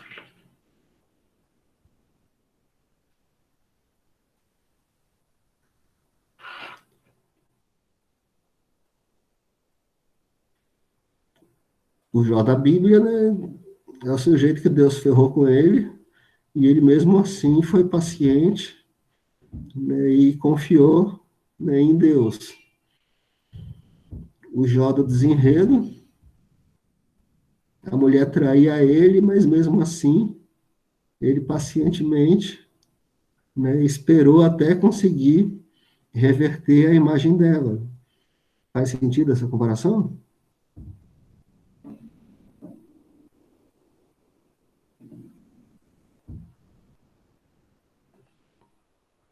E aí daqui a pouco a gente vê o porquê do Joaquim, né, que tem muito a ver, aí sim, com a biografia do Guimarães Rosa, né, é, por que ele era Jó, e não só Jó, mas Jó Joaquim. Mas só continuando ali no tipo, né, quer dizer, que talvez vocês tenham passado também, né, em teoria da literatura, por alguns tipos de crítica possíveis, né, de serem feitas com texto literário, tipos de leitura possíveis.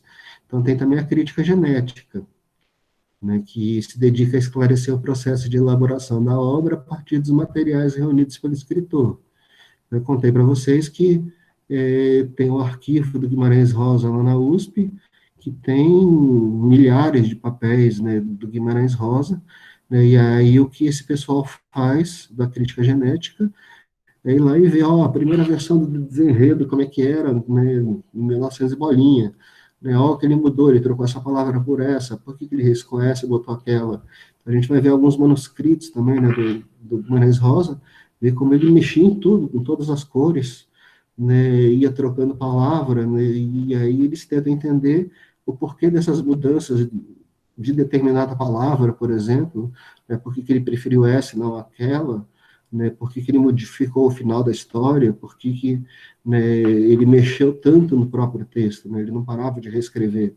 Né, os editores ficavam putos da vida, né, porque toda nova edição ele tinha que ir lá e reescrever o texto inteiro, né, e aí até que tem a brincadeira, né, que o José Olímpio, né, na quarta edição de Sagarana, ele punha chumbo, né, os tipos, né, as letras, para o Guimarães Rosa não poder mais mexer no texto, porque senão não ia terminar nunca, aquela história, né, de ele ficar consertando, corrigindo, revendo, né, e reescrevendo, né, o próprio texto. Né? Então tem uma fortuna muito grande também, né, que é dessa crítica genética. Né? Aí, na primeira metade da década de 90, entrou na moda a crítica esotérica. Né? Então, são interpretações teológicas, mitológicas, metafísicas, né, que se preocupavam com o problema do mal. Então tem Guimarães Rosa e a Cabala, né, Guimarães Rosa e o Tarô, né, e aí o cara vai encontrando, né, todas as cartas do Tarô escondidas ali do Grande Sertão, né, e quer dizer, isso foi uma tendência totalmente predominante, absolutamente predominante, especialmente, né, na primeira metade da década de 90. Né? O tempo vai passando, né, mas atualmente o que se faz muito são interpretações sociológicas, históricas e políticas, né, relação de poder entre jagunços, relação do homem com a terra, né, mas especialmente mostrando, né, e a hipótese, né, desse Villiboli, né, que a gente estava tratando lá na reconstrução do enredo, né, de que o que o Guimarães Rosa fez foi escrever a história do Brasil, né, ele escreveu um retrato do Brasil, né, a maneira, né, vocês sabem que teve uma geração de Sérgio Buarque de Holanda, Celso Furtado, um monte de gente que escreveu retratos do Brasil, né, e o que o Guimarães Rosa faz é exatamente reescrever a história do Brasil, tomando por base os sertões de Euclides da Cunha, né, e dar uma interpretação para todas as relações de poder, né, coronelismo, esse tipo de coisa, né, que acontece muito no interior do Nordeste, né, a partir, né, do Grande Sertão Veredas. É uma vertente também que foi muito explorada, que é explorada até hoje. Né. Tem também muito tipo de interpretação baseada em ciências particulares como psicologia, antropologia, né. Então, as análises de sentimentos dentro da obra, como amor, como medo, né, a antropologia, quer dizer, o ritual de iniciação, né, do Reobaldo Menino, lá no Rio São Francisco, nas Veredas Mortas, onde ele faz o pacto com o diabo. Quer dizer, seriam interpretações aí agora, tipo, utilizando a antropologia como instrumento, né, como material, né, de análise para entender, né, o grande, e interpretar, né, o Grande Sertão Veredas.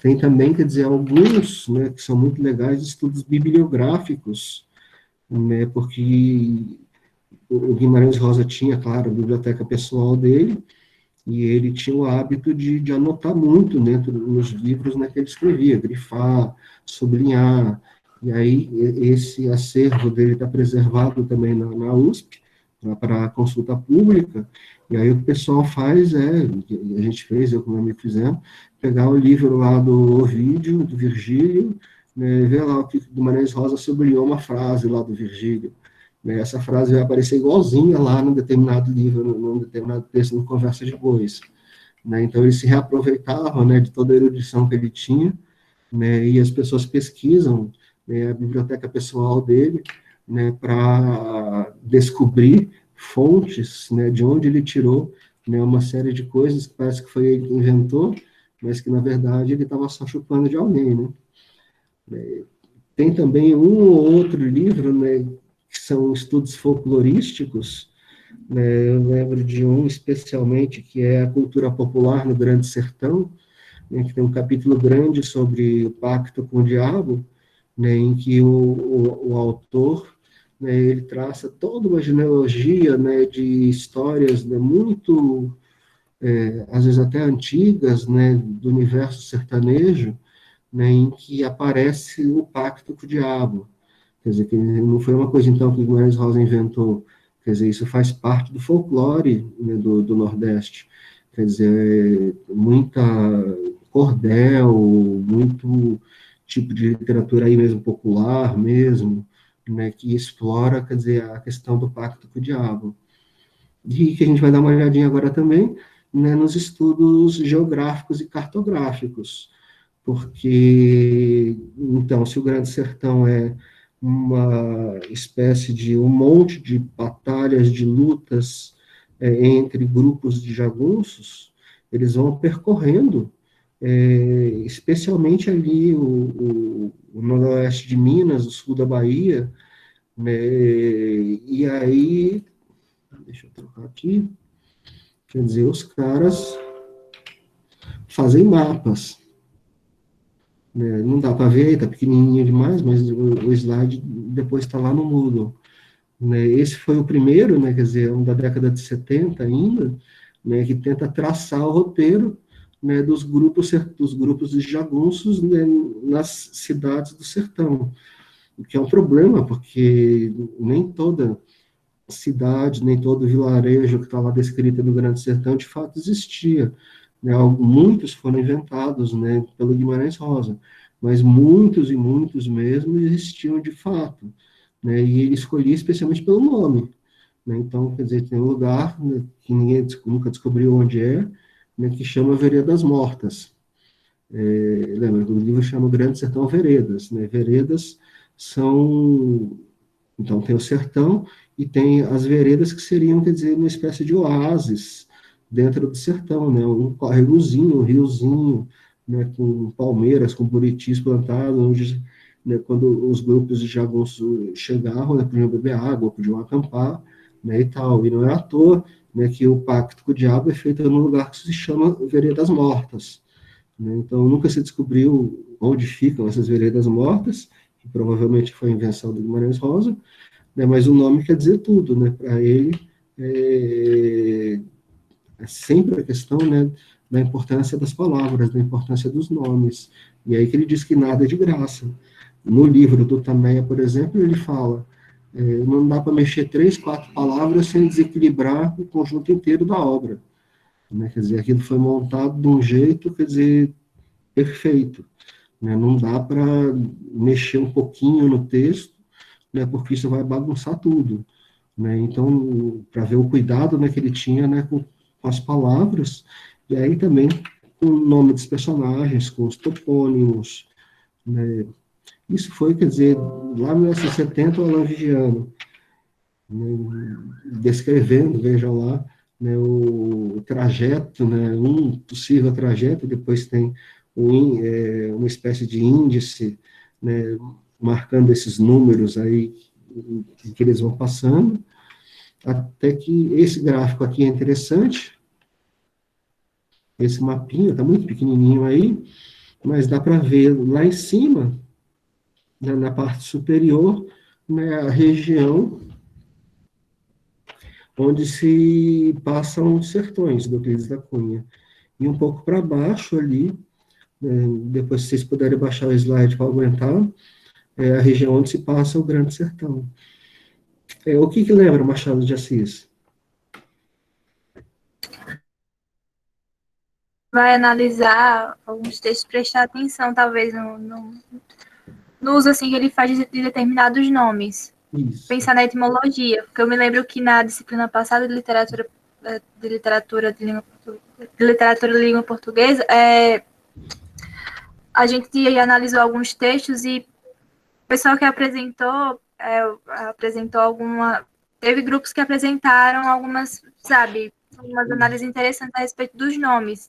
Meu grupo tem apresentado a respeito de uma crônica e um dos personagens tem o nome de Pancrácio. Eu não me lembro direito. O conto alexandrino. Hã? É o conto alexandrino? Não, é uma crônica, eu acho que é 19 de maio. Tá na coletânea Bons Dias. Tá mas, bom, tá. Mas tinha eu me lembrei da importância que se dá, tanto Machado quanto a gente ao analisar os textos, alguns textos dele. Isso. Quer dizer, daí todo grande escritor, quer dizer, ele não escolhe o nome à toa, né? Alguns, quer dizer, sei lá, coloca o nome do amigo dele, né? Mas o Machado, né, o Guimarães, especialmente, o Guimarães Rosa leva isso ao paroxismo, né? Porque no nome, que ele diz, no nome do personagem já está toda a história do personagem. Então, quando você bate o olho no nome do personagem, você já sabe se o personagem é bom ou se ele é mau. Não, quer dizer, um sujeito que se chama Jazevedão, né, que a gente vai ver no comecinho do Grande Sertão, quer dizer, ele só pode ser um cara mau, porque tem azedo no nome, né, porque é um Jazevedão, né, então já é um nome que gera repugnância, né, e aí ele, quer dizer, todos os personagens dele, né, e o diálogo o tempo todo, né, que é o que a gente vai ver com a história da literatura. Então, tem muitos personagens do Guimarães Rosa, né, especialmente no Grande Sertão Veredas, né, que, na verdade, por exemplo, tem um que chama Drummond.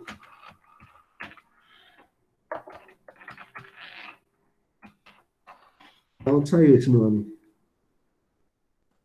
Ele seria um personagem simpático ou antipático?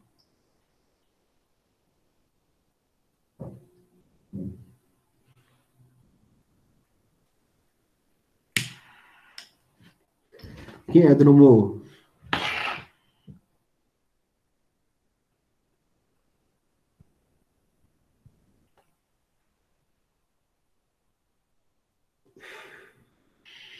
Só para ajudar, outro ele chama dos Anjos.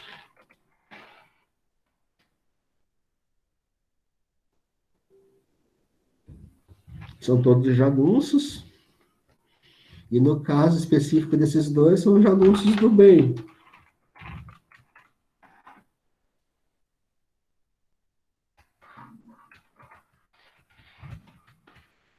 Professor, qual foi a pergunta? Eu não entendi. Quer dizer, quem seria esse personagem que aparece lateralmente no meio do Grande Sertão, chamado Drummond? Né? Quem seria esse personagem? Por que ele deu o nome lá no jagunço legal, né, chamado dos Anjos? Quer dizer, o tempo todo uma relação intertextual, né, com toda a história da literatura. Né, e ele vai homenageando, né, em vez de ele dar o nome do amigo dele, né, ele dá o nome, por exemplo, do escritor, só que a maneira dele, né, não é Drummond que ele vai escrever. Ele escreve Drummond, né, também dos Anjos. Né, hoje a gente sabe, né, que é o Augusto dos Anjos, que ele tinha uma admiração muito grande, depois a gente vai ver isso com calma, né, pelo poeta paraibano, pelo Augusto dos Anjos. Né, e assim vai. Cada personagem, quer dizer, são centenas e centenas de personagens, né, cujo nome tem algum significado. Não são que nem os nossos nomes, né? Rafael, Davi, Célio, né,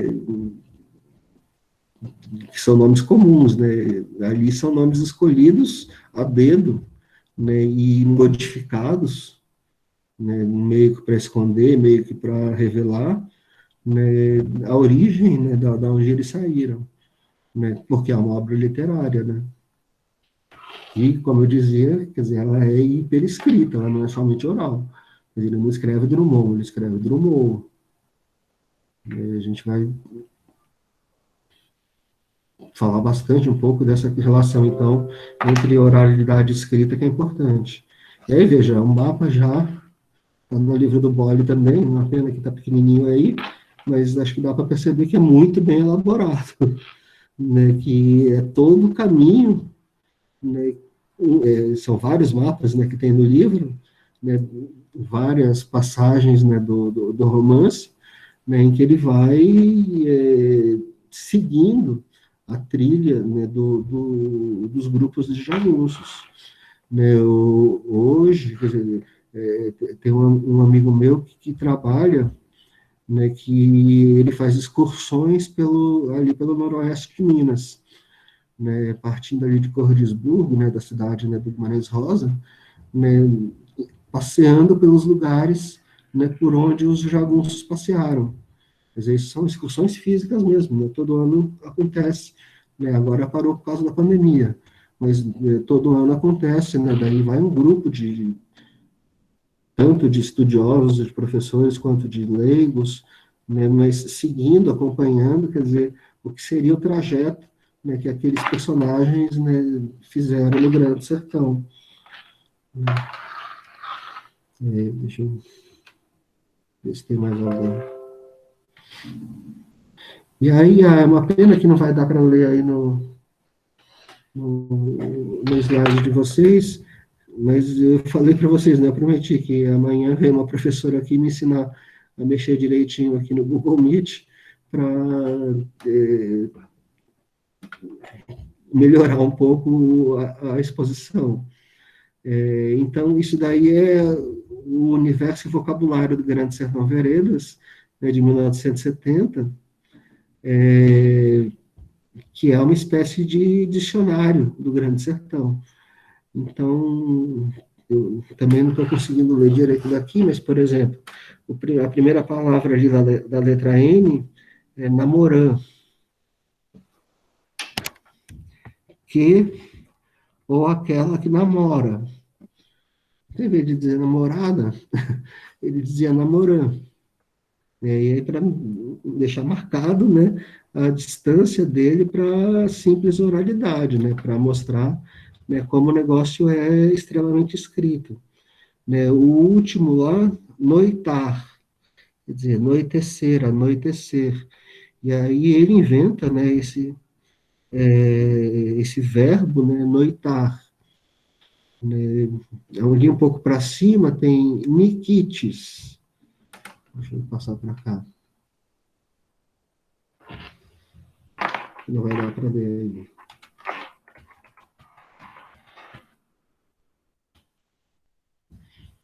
Onde saiu esse Nikites? A gente, pelo contexto, entende que quer dizer nada. Mas Nikites é simplesmente o não alemão.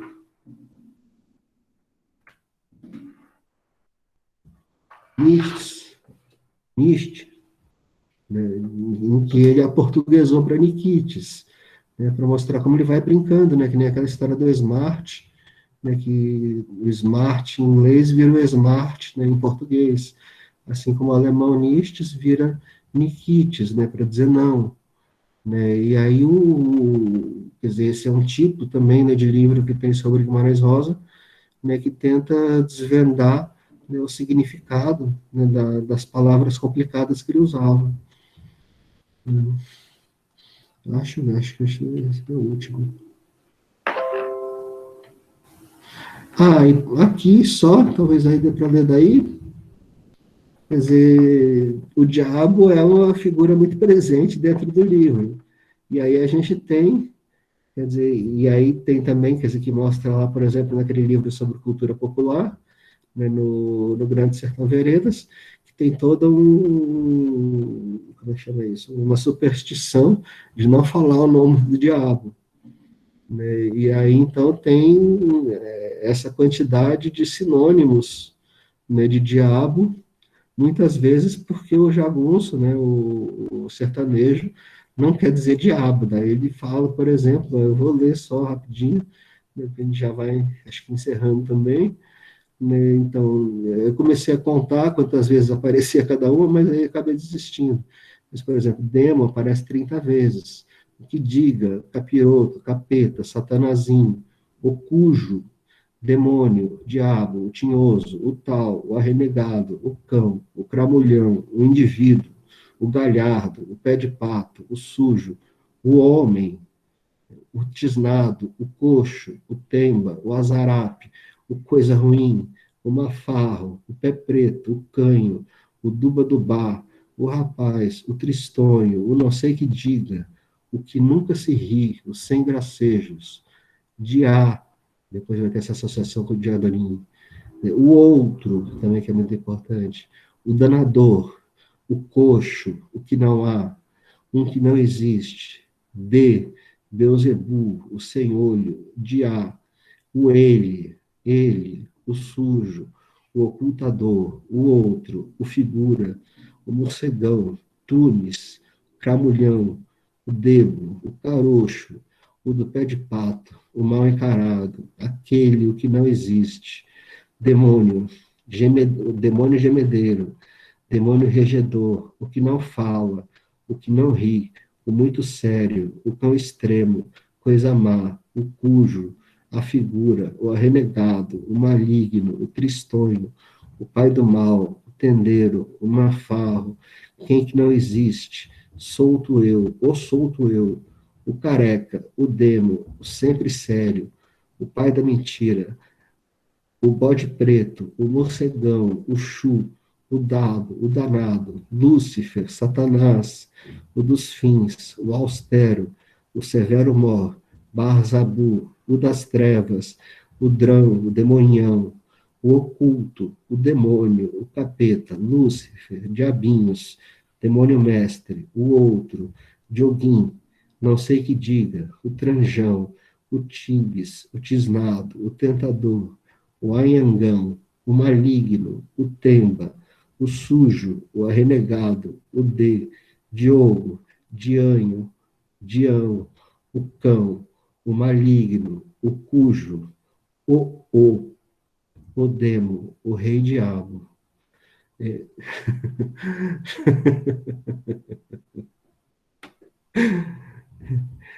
Um muito importante, por exemplo, esse que está aí na penúltima linha, o. Então, tem um livro, né, muito importante de um professor da USP, João Adolfo Ansem, né, que chama exatamente o. Né, e aí ele estabelece uma série de conclusões somente a respeito, né, desse apelido do diabo, né, o. É um livro até difícil da gente escrever o título dele, né, fica né, fica esquisito. Né, mas é um livro de 2000, né, que é muito importante, né, na fortuna crítica do Guimarães Rosa, né, partindo também dessa coisa da hiperescrita, né, de como ele elaborava, reelaborava demais, né, a língua oral, né, mas partindo simplesmente, né, desse o. Tá, gente, são 9 horas, não vamos começar. Eu prometi para vocês que a gente ia continuar com o desenredo. Eu vou subir um outro.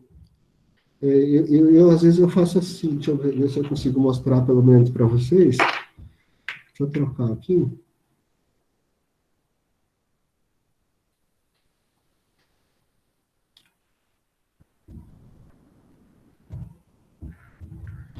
Ah, se eu conseguir, né? Esse que é o negócio.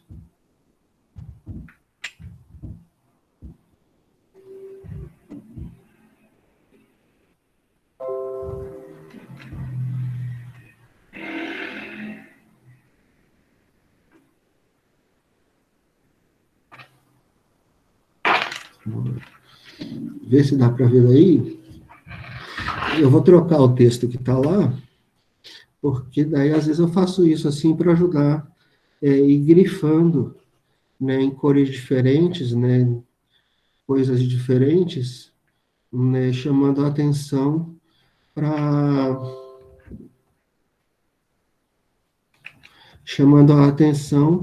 né, para os pontos importantes, né, do artigo, no caso. Eu acho que isso ajuda um pouco a ler o artigo também. Então, só para, olha, esse comecinho, e eu vou ter que dar um jeito de aprender rapidinho a aumentar esse negócio aí, mas aí começa assim, a gente tem um texto, um artigo que eu escrevi com esse colega meu, né, que tem ali a epígrafe, né, a epígrafe especular, né, que é uma das frases mais famosas do Guimarães Rosa. Né, a história, com E, não quer ser história com H. A história, em rigor, deve ser contra a história, e agora até com H maiúsculo. A história, às vezes, quer ser um pouco parecida com a anedota. Então, quer dizer, para ele tem essa oposição, que é o que a gente vai trabalhar no artigo inteiro, entre história e história. Né? Tem gente ranzinza, que até hoje não aceita, né, essa grafia de história com E, porque diz que é anglicismo, que não sei o quê. Né? Já devolveram o artigo para mim, porque eu escrevia com história com E. Eu falei que não mudava, porque é o jeito de Guimarães Rosa escrever, o que eu posso fazer. Né? E aí, já ali, a primeira frase ali das considerações preliminares, né, vocês vão lembrar que é o final, né, do desenredo. Aí, pôs-se a fábula em ata. E aí, eu grifei ali, ó, fábula e ata. Né? Então, vamos lá, fazendo um exercício aqui, deixa eu escrever aqui, ó.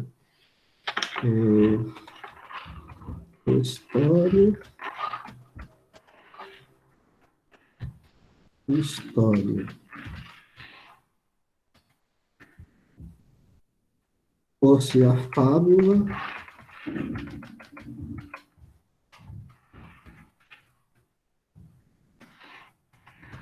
em ata. Esse é o texto que vai transitar o desenredo, então, para a gente.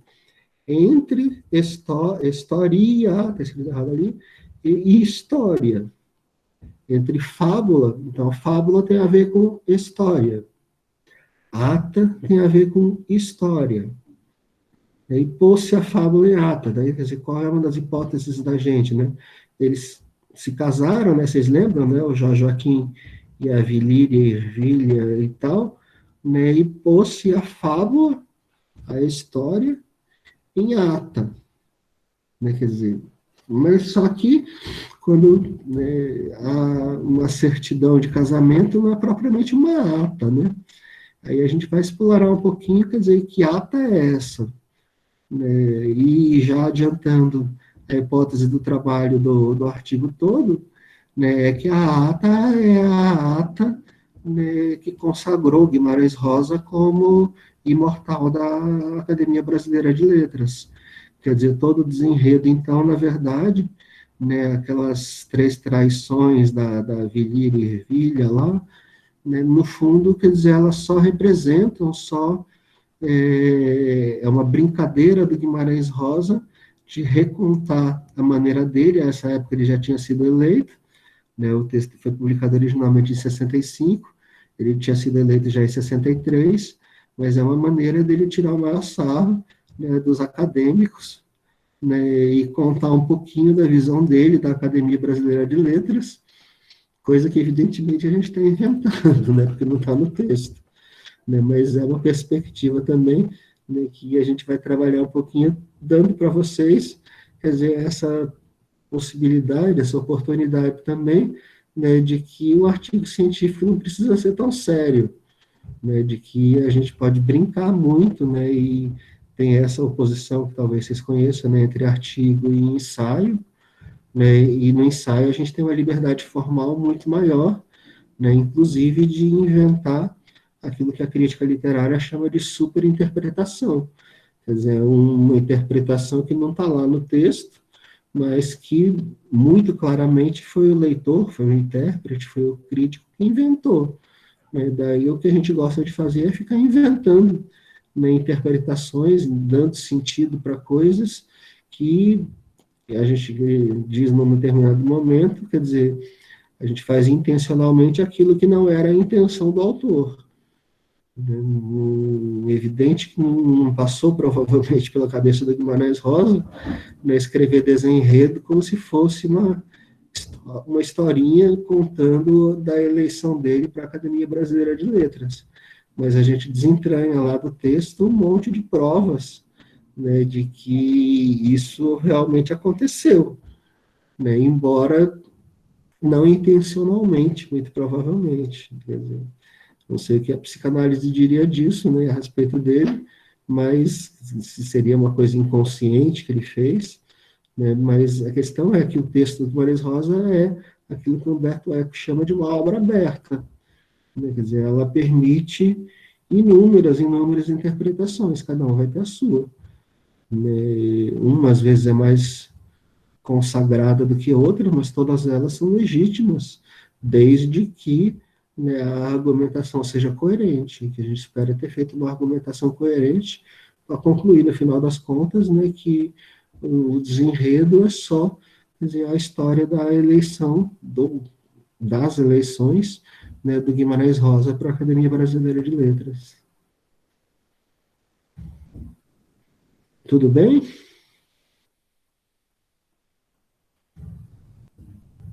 Tudo sim. Eu vou deixar lá, então, quer dizer, vou trocar o texto que está lá do desenredo de João Guimarães Rosa, prosoema, metapoesia, necrológio prévio, outra biografia racional, né, por esse outro que agora está todo grifadinho aí, né, pelo menos até a metade, né, e aí vocês, se puderem dar uma olhada nele antes, a gente, semana que vem, começa relendo o desenredo e passando por alguns trechos do artigo, né, e postergamos, né, o começo da leitura do Grande Sertão para a semana seguinte. Eu vou deixar um outro filme lá também para vocês assistirem, um documentário dessa vez, né, sobre o período que o Guimarães Rosa passou na Alemanha, que é onde está aquela entrevista, né, que não existia, que ficou famosa depois, né, que é a única imagem em movimento, praticamente, que a gente tem, o único no filme, né, que a gente tem com o Guimarães Rosa falando, né, chama Outro Sertão, tá?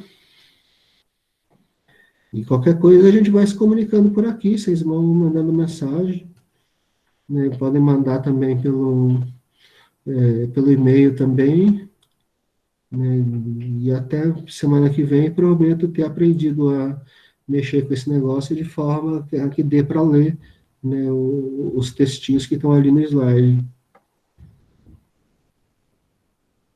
Professor, mas eu, desculpa interromper. Essa é uma sugestão na hora de fazer os slides. Se não for, assim, me incomodar demais, mas eu acho que dá para aumentar já no slide, aumentando a própria imagem que a gente coloca no slide. Eu juro por Deus que eu não consegui fazer isso. Não entendi, professor? Eu não consigo fazer isso. É isso que a mulher vem me ensinar amanhã. Ah, O Marcelo já me explicou, um monte de gente já tentou me explicar, mas no meu computador não entra, não funciona. Aqui no meu aparece gigante. Mas aí se eu saio daqui,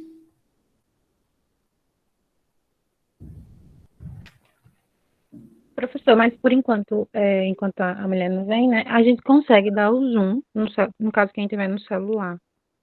Aí tá, nesse momento, quando a gente dá o zoom, a gente não vai estar sendo prejudicado para estar observando, né, a leitura, os textos que o senhor está passando. tá Mas aí joia. quando o senhor aprender a melhorar, vai ficar bem para todo mundo. Mas no momento a gente não. Quem está no celular, eu acredito que também no computador consegue Legal, dar esse zoom. tá joia, tá joia. Mas se eu conseguir fazer, daí para quem está no computador também, aí fica mais fácil também. E frequência eu acho que é automático lá, né, no Moodle, né? Eu não sei, realmente. Eu vou tirar a dúvida com os coordenadores. Eu ainda não estou com a sua disciplina lá no AVA, por conta que deu problema no sistema e algumas pessoas não conseguiu ser matriculado na sua disciplina, na eletiva, né? Puxa, Eu fiz a parte da coordenação, aí eu não estou com acesso lá no AVA à sua disciplina. Normalmente, a frequência o pessoal fazia um formulário no Google, estava sendo assim.